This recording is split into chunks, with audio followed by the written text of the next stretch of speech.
Hello বন্ধুরা, দেখো আজ আমাদের বাড়িতে খাওয়া দাওয়ার অনুষ্ঠান আছে।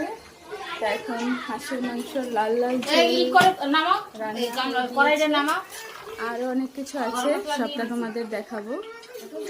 মাছের মাথা দিয়ে লাউ ভাজা,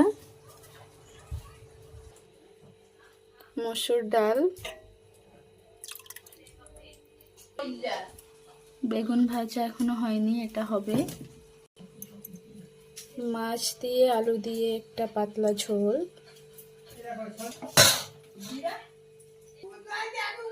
হাঁসের মাংসর একটা পাতলা ঝোল।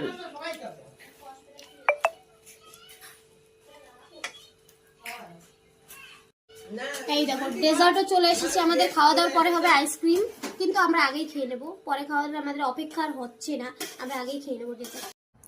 তো আজকের এই ভিডিওটা এই পর্যন্ত, ধন্যবাদ।